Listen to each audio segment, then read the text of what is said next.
Hi friends, this is voice of Agni. நான் உங்கள் அக்னி.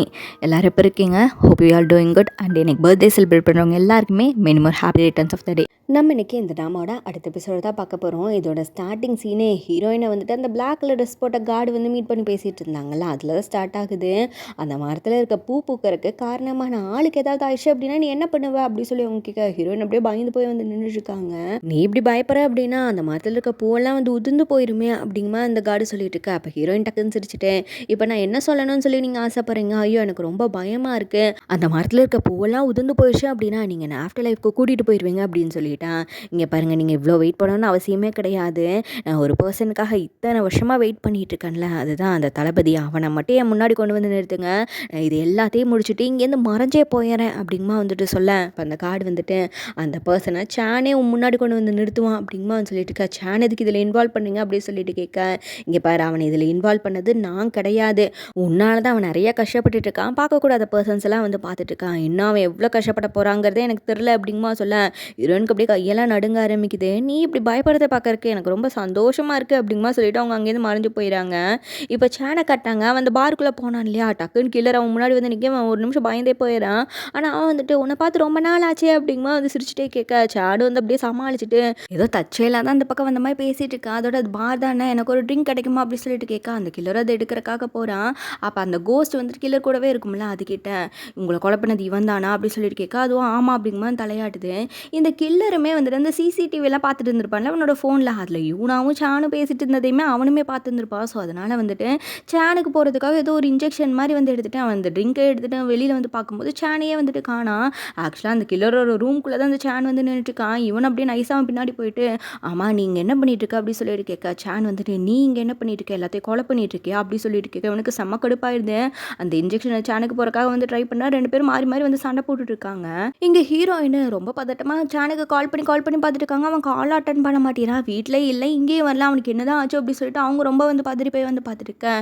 இப்போ இந்த யூனா வந்துட்டு ஏதாச்சும் மறுபடியும் அந்த பார் பக்கம் வந்துட்டு வரும்போது அங்கே ஒரே க்ரௌடாக வந்துட்டு இருக்கு.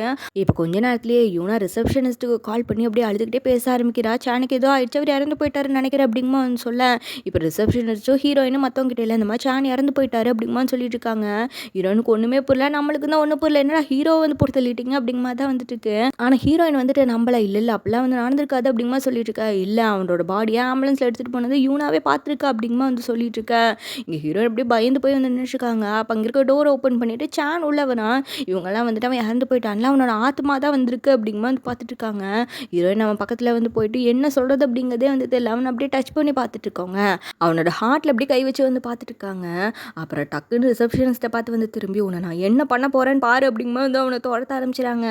அவனும் ஓடி போய் சேனை ஹக் பண்ணிவிட்டு நீங்கள் நல்லா தான் இருக்கீங்களா அப்படி சொல்லி வந்து கேட்டுட்டு இருக்கா. ஆக்சுவலாக சேன் நல்லா தான் இருக்கா, அவனுக்கு ஒன்றுமே ஆகலை. ஹீரோனுக்கு இப்போ தான் கொஞ்சம் நிம்மதியாக இருக்கான்னு அவங்க கோவமாக அங்கேருந்து வந்து போயிடறேன்.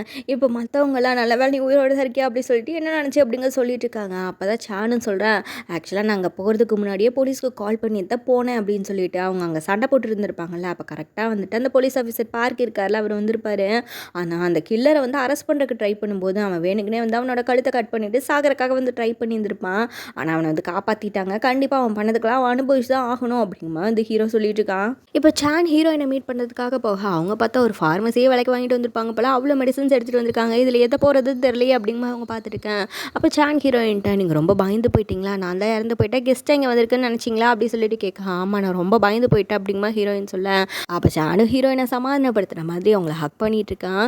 இப்போ ஹீரோயின் சேனுக்காக மசாஜராக ஐப்பாச்செல்லாம் எடுத்து கொடுத்துட்டு இங்கே இருக்க ஒரு காரையை வந்து எடுத்துகிட்டு போ, நீ வீட்டுக்கு போயிட்டு ரெஸ்ட் எடு அப்படிங்கமா சொல்ல. அப்போ சேன் வந்துட்டு இதுக்கப்புறம் நான் அடிக்கடி போலீஸ் ஸ்டேஷன் போக வேண்டியது இருக்கும், என்ன நினச்சிங்கிறத சொல்ல வேண்டியது இருக்கும் அப்படிங்கமா சொல்லிட்டு இருக்கா. அப்போ தான் ஹீரோயின் வந்துட்டு என்ஓ, அதாவது இப்போ இருக்க அந்த போலீஸ் ஆஃபீஸர் பார்க்கு, அவன் பார்க்கறதுக்கு தான் தைரியமான ஆள் மாதிரி இருப்பான், ஆனால் சீக்கிரட்லேயே பயந்துருவான், அவனுக்கு இந்த கோஸ்ட் எல்லாம் பற்றி தெரியாமல் பார்த்துக்கோ அப்படின்னு சொல்கிறவங்க. ஆக்சுவலாக நான் சின்ன வயசில் இருக்கும்போது காட்டில் தான் வந்துட்டு இருந்தேன், அப்போ வழி போகனா போனவங்க தான் என்னை பார்த்து காப்பாற்றினாங்க. அதுக்கப்புறம் என்ஓட அம்மா தான் என்னை வளர்த்துனாங்க, ஆனால் அவங்களும் இறந்து போயிட்டாங்க. அதுக்கப்புறம் நானும் அவனும் மட்டும்தான், நாங்கள் ரெண்டு பேர் பிரதர் சிஸ்டர் மாதிரி, அவன் எனக்காக என்ன வேணாலும் வந்துட்டு செய்வான், எப்போவுமே என் கூட தான் இருப்பான் அப்படிங்கமா வந்து சொல்லிட்டு இருக்கோங்க. ஆமாம் என்னோட பாஸ்ட்டை பற்றி நான் இப்போ தான் உங்ககிட்ட சொல்கிறேன் அப்படின்னு சொல்லிட்டு கேட்க, இவனா ஆமாம் அப்படின்னு சொல்கிறவன், ஆக்சுவலாக அந்த மரத்தில் இருக்க பூவெல்லாம் பூத்துருச்சு இல்லை அப்படின்னு சொல்ல ஆரம்பிக்கும் போது ஹீரோயின் வந்துட்டு அப்படின்னா நான் சீக்கிரத்தில் இங்கேருந்து போக போகிறேன்னு அர்த்தம் அப்படிங்கமா வந்து சொல்கிறாங்க. சேனுக்கு ஒரு மாதிரி கஷ்டமாய் போயிடுது. இப்போ அப்படியே அந்த கில்லரை காட்டுறாங்க, அவனுக்கு அந்த கழுத்தில் அடிபட்டுருந்துச்சுல, ஆனால் ஹாஸ்பிட்டல் கூட்டிகிட்டு போயிட்டு அவனை எப்படியோ வந்து காப்பாற்றிடுறாங்க. ஆனால் அங்கே இருக்க போலீஸ் ஆஃபீஸர் அசந்த நேரமாக பார்த்து இவன் அங்கேருந்து எஸ்கேப் ஆகிட்டு எங்கேயோ நடந்து போயிட்டுருக்கான். அப்போ அப்படியே யோசிச்சு பார்க்குற ஆக்சுவலாக ஷான் வந்து இவனை பார்த்து கேட்டு இருந்திருப்பான்ல, நீ இங்கே என்னடா பண்ணிட்டு இருக்க, எல்லாத்தையும் கொலை பண்ணிட்டு இருக்க அப்படி சொல்லிட்டு. அப்போ இவன் வந்துட்டு என்னடா சொல்கிற அப்படி சொல்லிட்டு கேட்க, நீ கொலை பண்ண ஒரு விக்டிம் உன் கூடவே தான்டா இருக்காங்க, அவங்க தான் எனக்கு சொன்னாங்க அப்படிங்கம்மா சொல்லிட்டு இவன் நம்பவே மாட்டேறான். நீ நம்பணும்னா இன்னொரு விஷயத்த சொல்லட்டுமா, இப்போ நீ உன் கைக்கு பின்னாடி எதையும் மறைச்சி வச்சுட்டு இருக்கேல அப்படிங்கம்மா சொல்ல கரெக்டாக இவனோட கையை யாரோ பிடிக்கிற மாதிரி வந்துட்டு இருக்கு. இவன் பயந்து போய் கையை வெளியில் எடுத்துட்டான். அவன் கையில் இருக்க இன்ஜெக்ஷனை சான் வந்து பார்த்துறான். அதுக்கப்புறம் தான் 2 பேரும் ஃபைட் பண்ணி இருந்திருப்பாங்க. இப்போ இதெல்லாம் இவன் யோசிச்சு பார்த்துட்டு அப்படி சான் மேலே பயங்கர கோவத்தில் அவன் அப்படியே நடந்து போயிட்டு இருக்கான். இப்போ டிடெக்டிவ் பார்க் வந்துட்டு சானுக்கு கால் பண்ணி உடனே அந்த ஹாஸ்பிட்டலுக்கு தான் வர சொல்கிறாரு. ஆக்சுவலாக என்னென்னா அந்த கில்லர் வந்துட்டு அங்கே இருக்க டெரஸில் தான் போய் வந்து நின்றுட்டு இருப்பான். சானை வர சொல்லுங்கள், அவன்கிட்ட தான் நான் பேசணும் அப்படிங்கம்மா சொல்லியிருப்பான் போல. ஸோ அந்த போலீஸை வச்சு சான் கிட்ட சொல்லி நீ போய் பேசுறியா அப்படி சொல்லிட்டு கேட்க இவனும் ஓகே அப்படிங்கம்மா சொல்லிட்டு அந்த டெரஸ்க்கு தான் போகிறான். இப்போ கில்லர் சான் கிட்ட நான் இந்த இடத்துல நிற்கிறதுக்கு காரணமே நீதாண்டா அப்படிங்கம்மா சொல்ல, அதுக்கு காரணம் நீதாண்டா அப்படி சான் சொல்லிட்டு இருக்கேன். ஆமாம் ஸ்ப்ரிட்டெல்லாம் இந்த உலகத்தில் இருக்குது அப்படிங்கம்மா நீ சொன்னேன்ல, அப்படின்னா இங்கே கூட ஏதாவது ஸ்ப்ரிட் இருக்கா என்ன அப்படி சொல்லிட்டு கேட்கா. ஆமாம் அப்படின்னு சொல்லிட்டு சான் அப்படி திரும்பி பார்க்குறா. ஆக்சுவலாக அங்கே ஹீரோயின் தான் நின்றுட்டு இருக்காங்க. ஆனால் அந்த கில்லருக்கு தெரியாத மாதிரி வந்து உருவத்தை மறைச்சு நின்றுட்டு இருக்காங்க. இப்போ அந்த கில்லர் சான் கிட்ட என்னோட லைஃப் இப்படி மாறி போனதுக்கு காரணமே நீதாண்டா அப்படிங்கம்மா சொல்ல, அதுக்கும் காரணம் நீதாண்டா அப்படிங்கம்மா சான் சொல்கிறான். ஆக்சுவலி அவங்க ஃபாரினில் படிச்சுட்டு இருக்கும்போது சானோட ஃப்ரெண்டை மிரட்டி அவனை சாகடிக்கிறதுக்கு ட்ரை பண்ணி இருந்திருப்பான்ல. அப்போ சான் இவனை மீட் பண்ணி இதெல்லாம் பண்ணது நீதானே அப்படி சொல்லிட்டு கேட்கும்போது உன்னை யார்டா நம்ப போகிறா அப்படி சொல்லிட்டு அவன் கேட்க, என்னை யாரும் நம்ப மாட்டாங்கன்னு உன்னோட அப்பா நம்புவார்ல, அவருக்கு தெரியும்ல உன்னை பற்றி, நான் அவர்கிட்ட இதை பற்றி சொல்லக்கூடாது அப்படின்னா இங்கேருந்து ஒழுங்காக ஓடி போயிரு அப்படிங்கம்மா சான் தான் மிரட்டி அவன் அங்கேருந்து வந்து அமுச்சு விட்டுருந்துருப்பான். நான் இப்போ இப்படி இருக்கிறதுக்கு காரணமே வந்துட்டு நீ தான், அதோட இது எதுவுமே என்னோட விருப்பத்துக்காக நான் பண்ணலை, மற்றவங்க ஆசைப்படுறத நான் நிறைவேற்றுறேன் அப்படிங்கம்மா சொல்ல. இங்கே பாரு யாரும் வந்து ஒருத்தவங்க சாகணும் அப்படின்லாம் ஆசைப்பட மாட்டாங்க, நீ பண்ணிட்டு இருக்கதே வந்து முட்டாள்தனம், இங்கேருந்து முதல்ல இறங்கி வா அப்படிங்கம்மா வந்துட்டு சொல்ல. அப்போ அவன் வந்துட்டு உன்னை பற்றி கூட நான் இதில் போஸ்ட் போட்டிருக்கேன் பாப்போம் நிறைய சப்போர்ட் கிடைக்கும்னு நினைக்கிறேன் அப்படின்னு சொல்லுவான். அந்த ஃபோனை கீழே போட்டுட்டு அவன் படுக்க அங்கேருந்து கீழே குதிச்சிடறான். ஜானுக்கு என்ன பண்ணன்னு தெரியல, வேகமாக ஓடி போய் பார்க்குறான். ஆனால் அவன் வந்து இறந்து போயிட்டான் போல. இப்போ ஹீரோயின் மட்டும் அந்த டெரஸில் நின்றுட்டு இருக்கேன். அப்போ அந்த கில்லர் தான் இறந்து போயிட்டான்ல, அவனோட ஆத்மா அந்த இடத்துக்கு வருது. ஹீரோயின் அவனுக்கு நல்லாவே வந்துட்டு தெரியுது. அப்படின்னா சான்ஸ் சொன்னது உண்மைதான் போலையே அப்படிங்கம்மா வந்துட்டு சொல்ல. ஹீரோயின் ஆமாம் அப்படின்னு சொல்கிறவங்க, ஆக்சுவலாக நீ அங்கே நின்றுட்டு இருக்கும்போதே உன்னை கீழே தள்ளி விட்டுலான்னு தான் நான் நினச்சேன். ஆனால் வந்து உயிரோடு இருக்க மனுஷங்களை என்னால் ஒன்றும் பண்ண முடியாது. ஆனால் இப்போ தான் நீ செத்து போயிட்டே, அது ஈவில் ஸ்பிரிட் எவர் ஆகிட்டேன், உன்னை நான் டிஸ்ட்ராய் பண்ண விட மாட்டேன் அப்படின்னு சொல்லிட்டு அவனை அட்டாக் பண்ண மாதிரி போகிறாங்க. ஆனால் அவனை ஏதோ ஒரு ஷீல்டு மாதிரி வந்து ப்ரொடெக்ட் பண்ணுது. என்னது இது அப்படி சொல்லி அவங்க யோசிச்சு பார்க்கும்போது தான் ஆக்சுவலி அவன் இறக்கிறதுக்கு முன்னாடி சேனை பற்றி ஏதோ போஸ்ட் போட்டிருக்கேன்னு சொன்னான்ல, அதில் வந்துட்டு என்னோட லைஃபே இப்படி ஆக்குனதே வந்துட்டு சேன் தான், அவன் வந்துட்டு சாகணும் அப்படிங்கிறதுக்காக நான் என்னோட லைஃபே சாக்ரிஃபைஸ் பண்ணுறேன் அப்படிங்கமா வந்து போட்டுருந்துருப்பான். அதுக்கு நிறைய பேர் வந்துட்டு ஆமாம் அவன் சாகணும் அப்படிங்கமா வந்து கமெண்ட் பண்ணியிருந்திருக்காங்க. ஸோ அவங்களோட அந்த ஈவிலான எண்ணங்கள் தான் இவனுக்கு இவ்வளோ ஒரு ஸ்ட்ரென்த்தை கொடுத்துருக்கு அப்படிங்கிறதே வந்து ஹீரோயினுக்கு புரியுது.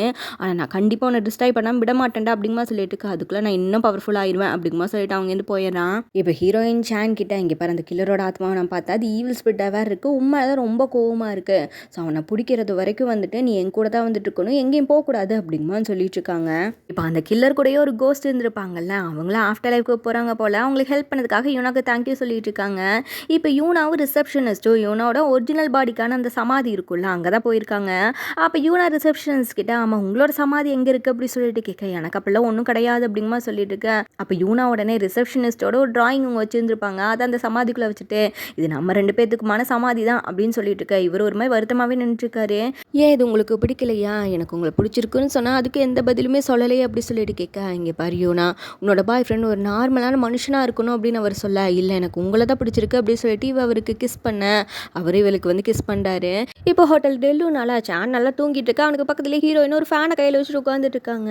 அவன் எழுந்தோடனே எதுக்கு இங்கே படுத்து தூங்கிட்டு இருக்கா அப்படி சொல்லிட்டு கேட்க, வேறு எங்கே தூங்குறது ரூம் நம்பர் 404 இல்லை உங்களோட ரூம்லையா அப்படி சொல்லிட்டு கேட்க, ஆமாம் என்னோட ரூம்லேயே நீ தூங்கலாம், அங்கே தான் மசாஜர் ஸ்லீப்பிங் மாஸ்க்கெல்லாம் இருக்குல்ல அப்படிங்கமா சொல்ல. அப்போ இவன் வந்துட்டு எனக்கு இந்த மசாஜர் ஸ்லீப்பிங் மாஸ்க்கெல்லாம் வேண்டாம், சாஞ்சிக்கிறதுக்கு உங்களோட தோலும் என்னோட தலையில் கை வச்சு அப்படியே நீங்கள் கோதி விட்டுட்டே இருந்தால் போதும், நான் நல்லா தூங்கிடுவேன் அப்படின்னு சொல்லிட்டு ஒரே லவுட் டைலாக்காக வந்து சொல்ல. இவங்க வந்துட்டு இவனுக்கு என்ன ஆச்சு அப்படிங்கமா வந்து பார்த்துட்டு ஃபேன் அவன் மூஞ்சிக்கு நேரம் வந்து கட்டாங்க.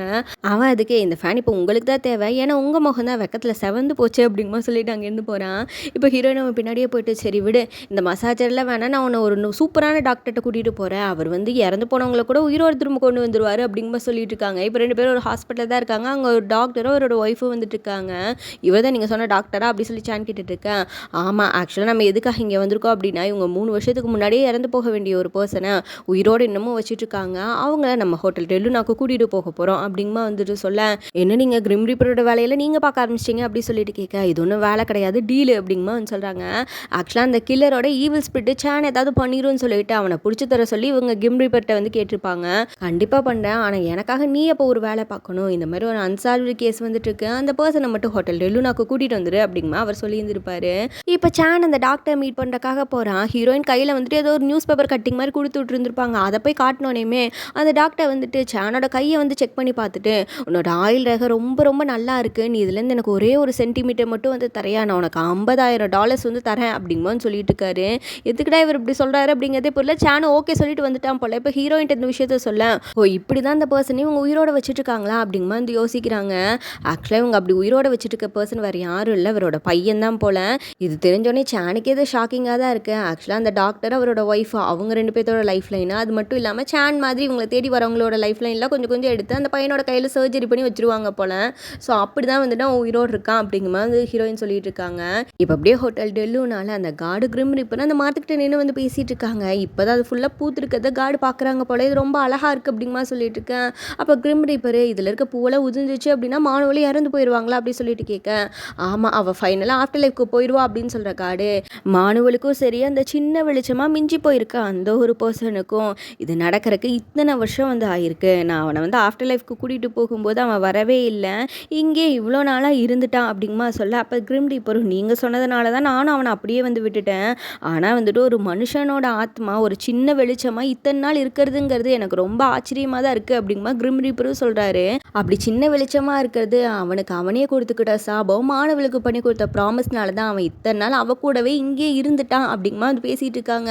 இதெல்லாம் யாரை பற்றி இவங்க பேசிகிட்டு இருக்காங்க அப்படின்னு சொல்லிட்டு பார்த்தா, அடிக்கடி ஒரு மின்மினி பூச்சியை காட்டுவாங்க இல்லையா, அது வேறு யாருமே இல்லை, ஹீரோயின் இத்தனை வருஷமாக பார்க்கணும்னு சொல்லி வெயிட் பண்ணிட்டு இருக்காங்க இல்லையா அந்த தளபதி, அவன் தான் இந்த மின்மினி பூச்சியாகவே இருக்கான் அப்படிங்கிறது வந்துட்டு இப்போ தான் நம்மளுக்கு தெரிய வருது. அதோட கிரிம் ரீப்பர், இந்த மரத்தில் இருக்க பூவெல்லாம் பூக்கிறதுக்கு காரணம் சான் தானே, ஸோ அதனால் அவனுக்கு எதுவும் ஆயிடக்கூடாதுன்னு சொல்லிட்டு என்கிட்ட ஹெல்ப் கேட்டாங்க. ஸோ எனக்கான ஒரு வேலையை முடிக்கிறதுக்காக தான் ஹீரோயின் இப்போ போயிருக்காங்க அப்படிங்குமா சொல்ல. நீங்கள் சொல்கிறத பார்க்கும்போது சான் வந்துட்டு இதுக்காக மிகப்பெரிய விலை கொடுக்க வேண்டியது இருக்கோ, அதை பற்றி ஹீரோயினுக்கு தெரில அப்படின்னு சொல்லி தான் நினைக்கிறேன். அவளுக்கு அது தெரிஞ்சிச்சு அப்படின்னா ரொம்பவே வருத்தப்படுவா, ரொம்ப பயப்படுவான் அப்படிங்கிற மாதிரியும் வந்து சொல்லிட்டு இருக்காங்க.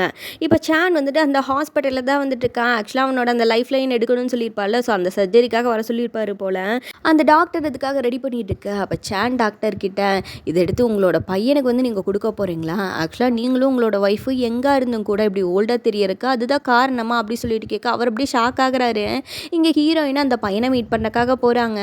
அந்த பையன் ஹீரோயினை பார்த்தோன்னே, நீங்கள் கிரிம் ரீப்பரா அப்படி சொல்லிட்டு கேட்குறான். ஆக்சுவலாக எனக்கு ஒவ்வொரு தடவை சர்ஜரி நடக்கும் போதுமே நான் கனவுல வந்துட்டு பிளாக் சூட் போட்ட ஒரு பர்சனை பார்ப்பேன் அப்படிங்குமா சொல்ல. அதுக்கு இவங்களும், இல்லை நான் வேற கிரிம் ரீப்பர் வேற, ஆனால் அவரோட வேலையை பார்க்குறக்காக தான் நான் இப்போ வந்திருக்கேன் அப்படின்னு சொல்கிறவங்க, இங்கே பாரு நான் சொல்கிற விஷயங்களை கவனமாக கேளு, அப்புறம் யோசி, அப்புறம் ஒரு நல்ல முடிவாக எடு அப்படின்னு சொல்கிறவங்க, உன்னோட அம்மா அப்பாவுக்கு சடனாக இப்படி வயசான மாதிரி இருக்காங்களே அதுக்கு காரணம் என்னன்னு உனக்கு தெரியுமா அப்படி சொல்லிட்டு கேட்க, அவன் அந்த கையில் இருக்க லைஃப் லைனை காட்டி இதனால தானே அப்படி சொல்லி வந்துட்டு கேட்க, இவங்கள வந்துட்டு ஆமாம் அவங்களோட லைஃப் லைனை உனக்கு கொடுத்துருக்காங்க அப்படின்னு சொல்கிறவங்க, நீ தான் இப்போ டிசிஷன் எடுக்கணும் அப்படின்னு சொல்ல. அவனும் சரி ஓகே நான் உங்கள் கூட வரேன், ஆனால் நான் போயிட்டேன்னே என்னோட அப்பா அம்மா ரொம்ப வருத்தப்படுவாங்களே அப்படின்னு சொல்லிட்டு கேட்க, அதை பற்றி நீ யோசிக்க வேண்டாம், அது அவங்க பார்த்துக்குவாங்க அப்படின்னு சொல்கிறவங்க, அவனோட கையில் இருக்க அந்த லைஃப் லைனை மறைஞ்சு போகிற மாதிரி வந்து பண்ணுறாங்க. இங்கே சான் டாக்டர் கிட்ட, இங்கே பாருங்கள் நீங்கள் பண்ணுறது எல்லாமே தப்பு, இதனால் எதுவுமே மாற போகிறது இல்லை அப்படிங்கமா சொல்ல, என்னோட பையனை காப்பாற்றுறதுக்காக நான் எந்த எல்லைக்கு வேணாலும் போவேன் அப்படின்னு இவர் சொல்லிட்டு இருக்க. இங்கே பாருங்கள் அதை டிசைட் பண்ண வேண்டியது உங்கள் பையன் தான், அவன் இங்கேருந்து போகணும்னு முடிவு பண்ணிட்டானா அவனை தயவு செய்து போக விட்டுருங்க அப்படிங்கமா சொல்ல. இவருக்கு ஒரு மாதிரி பதட்டமாகி போயிடுது. வேக வேகமாக ஓடி போய் அவரோட பையன் தான் பார்க்குறாரு. ஆனால் வந்து இறந்து போயிட்டான். இவங்க அப்பா அம்மா வந்து அப்படி கதறி கதறி வந்து அழுதுட்டு இருக்காங்க. அதை பார்க்குற அந்த பையனோட ஆத்மாவும் வந்து அழுதுட்டு இருக்கு. அதை பார்க்குற ஹீரோயினுக்குமே வந்து கொஞ்சம் கஷ்டமாக தான் வந்துட்டு இருக்கு. இப்போ கிரிம் ரீப்பர் சொன்ன வேலையை முடிச்சிட்டனால கிரிம் ரீப்பரும், நான் கண்டிப்பாக அந்த ஈவில் ஸ்பிரிட்டை உனக்காக பிடிச்சி இங்கே கூட்டிகிட்டு வரேன் அப்படிங்கமான்னு சொல்லிட்டு இருக்காரு. இப்போ சானும் ஹீரோயினும் அந்த ஃப்ரெண்டோட ரெஸ்டாரண்ட்டில் தான் இருக்காங்க. அவன் அந்த கேர்ள் ஃப்ரெண்ட் இறந்து போனதை நினச்சி இன்னும் சோகமாக தான் இருந்துட்டு இருக்கான். சான் ஹீரோயின்ட்ட, நம்ம ஹோட்டல் டெல்லுனால தான் வந்துட்டு அந்த பொண்ணு இன்னும் இருக்கா, இவனால தான் அவளை பார்க்க முடியலைங்கிற மாதிரி அவன் நினச்சிட்டு இருக்கா, கொஞ்சம் கம்ஃபர்ட் பண்ண மாதிரி அவன்கிட்ட பேசுங்க அப்படிங்கமா வந்து சொல்லிட்டு இருக்கேன். அப்போ கரெக்டாக அந்த ஃப்ரெண்டு வந்துட்டு, என்னோட கேர்ள் ஃப்ரெண்டை கடைசியாக பார்த்து குட் பை சொல்கிறதுக்கு எனக்கு ஒரு வாய்ப்பு கிடைச்சிது, அதுக்கு நீங்கள் தான் காரணம், தேங்க்யூ அப்படிங்கமா சொல்கிறவன், நான் அவளுக்கு பிடிச்ச பீட்சா செஞ்சிருக்கா, அது அவகிட்ட கொண்டு போய் கொடுத்துறீங்களா அப்படின்னு சொல்லிட்டு கேட்க, இவங்க உடனே எதுக்கு பீட்சா மட்டும், அவளுக்கு பிடிச்ச எல்லாத்தையும் கூட நான் எல்லாத்தையும் கொண்டு போய் அவட்ட கொடுத்துறேன் அப்படிங்கமா நக்கலாக வந்து பேச. அவனுக்கு ஒரு மாதிரி கஷ்டமாக போயிடுது. சான் வந்துட்டு, என்ன நீங்கள் இப்படி பேசிட்டு இருக்கீங்க அப்படின்னு சொல்லிட்டு ஹீரோயின் எடுத்துகிட்டு வெளியில் போயிடறான். அப்போ தான் ஹீரோயின் சொல்கிறாங்க, இங்கே பாரு ஒரு பேரண்ட்ஸ் வந்து அவங்களோட பையனை காப்பாற்றுறக்காக ஃப்ரெண்டுக்காக லைஃப் லைனை கொடுக்குறதும், இப்படி உன்னோட கேர்ள் ஃப்ரெண்டுக்காக பீஸா செஞ்சு வைக்கிறதும், இதெல்லாம் பார்க்குறக்கே வந்துட்டு எனக்கு பிடிக்கவே இல்லை. இதனால என்ன மாறப்போகுது சொல்லு? இறந்து போனவங்க யாருமே திரும்பி வரப்போகிறதில்ல. இவங்க இப்படி பண்ணுறதுனால இன்னும் கஷ்டப்பட்டுட்டு தான் வந்துட்டு இருப்பாங்க அப்படிமா சொல்ல, ஜானுக்கு இது கஷ்டமாக இருக்குது. ஏன்னா அவனுமே இப்படி ஒரு நிலமையில தான் இருக்கான். ஹீரோயின் வந்து இவன் லவ் பண்ணிட்டான், அவங்க போயிட்டாங்கன்னா இவனும் கஷ்டப்படுவான்ல. ஸோ என்ன சொல்கிறான், நான் இப்படி ஒரு நிலமையில் இருக்க மாட்டேன்னு சொல்லி நீங்கள் நினைக்கிறீங்களா? நீங்கள் போயிட்டீங்கன்னா நானுமே இப்படி தான் வந்துட்டு இருப்பேன். என்னால் வந்துட்டு உங்களை இங்கேருந்து அனுப்ப முடியாது, நீங்கள் போகிறத பார்த்துட்டு இருக்கவும் முடியாது அப்படிங்கமா அவன் ஃபீல் பண்ணிகிட்டே சொல்ல, இப்போ ஹீரோயினே இங்கே பாரு, என்னை வழி அனுப்பி வைக்க போகிறதே நீ தான். நீ இப்படிலாம் வந்து பேசக்கூடாது. நீ ஓகேவா இருந்த அப்படின்னா தான் வந்துட்டு எனக்கு வந்து பயம் இல்லாமல் இருக்கும். நீ இப்படிலாம் வந்து பேசாத அப்படிங்கமா வந்து அவங்க ஃபீல் பண்ணிட்டே சொல்லிட்டு இருக்காங்க. நீங்கள் சொல்கிற மாதிரி நார்மலால என்னால் இருக்க முடியாது அப்படிங்கமா சொல்லிட்டு சான் அங்கேருந்து வந்து போயிடுறான். ஹீரோயினுக்குமே இவனை இப்படி விட்டுட்டு போகிறது ரொம்ப வருத்தமாக தான் வந்துட்டு இருக்கு. அவங்க அந்த மரத்துக்கிட்ட நின்றுருக்கு, அதில் இருக்க பூவெல்லாம் அப்படி உதிர்ந்துட்டு இருக்கு அப்படின்னா ஹீரோயின் பயப்படுறாங்க அப்படின்னு சொல்லி தான் அர்த்தம். இப்போ ஹீரோயின் மறுபடியும் சானை மீட் பண்ணுறதுக்காக வந்துட்டு போக, நான் உன்னை ஃபர்ஸ்ட் டைம் மீட் பண்ணும்போது நீ கோஸ்ட் எல்லாம் பார்த்து பயந்துட்டு இருந்தேன், ஆனால் இன்னைக்கு நான் பயப்படுறேன். அந்த மரத்தில் இருக்க பூக்கள்லாம் உதிர ஆரம்பிச்சிருச்சு. நான் இந்த உலகத்தை விட்டு போகிறதுக்கான நேரமும் வந்துருச்சு அப்படிங்கமா சொல்ல, அதுக்கு சானும், இது கஷ்டமாக இருந்தாலும் கூட இதை நான் ஏற்றுக்கிட்டு தான் ஆகணும். என்னை இப்படி விட்டுட்டு போகிறேங்கிறத நினச்சி நீங்கள் வருத்தப்பட வேண்டாம். ஆனால் நான் இப்படி பேசிகிட்டு இருக்கிறது எல்லாமே ஒரு பலவீனமான மனுஷனோட ஹார்ட்லேருந்து வெளிப்படுற ஒரு முழுமையான காதல் தான் அப்படிங்கமா சொல்ல, ஹீரோயினுக்கு ரொம்பவே கஷ்டமாக இருக்கு. அவங்க ஃபீல் பண்ணி அழுதுட்டு இருக்கோங்க. இந்த உலகத்தில் ஒரு பூவோட இதெல்லாம் கூட என்னால் இருக்க முடியல அப்படிங்கிறது எனக்கு ரொம்பவே கஷ்டமாக இருக்குது அப்படின்னு சொல்லிட்டு ஹீரோயின் சானுக்கு கிஸ் பண்ண, அவனும் ஹீரோயினுக்கு கிஸ் பண்ணிட்டு இருக்கான். ஆனால் ஹீரோயின் மனசு ஃபுல்லாகவே பயந்தான் இருக்குது அப்படிங்கிறதுனால அந்த மரத்தில் இருக்க பூக்கள் எல்லாமே கொஞ்சம் கொஞ்சமாக உதிர்ந்துட்டுருக்கு. ஸோ இதோட வந்துட்டு இந்த எபிசோடு வந்து கம்ப்ளீட் ஆகுது. இதுக்கப்புறம் என்ன நடக்க போகுது அப்படிங்கிறத நம்ம நெக்ஸ்ட் எபிசோட பார்த்து வந்து தெரிஞ்சுக்கலாம். நான் உங்களை நெக்ஸ்ட் எபிசோடில் வந்து மீட் பண்ணுறேன். Thank you so much. நான் உங்கள் அக்னி.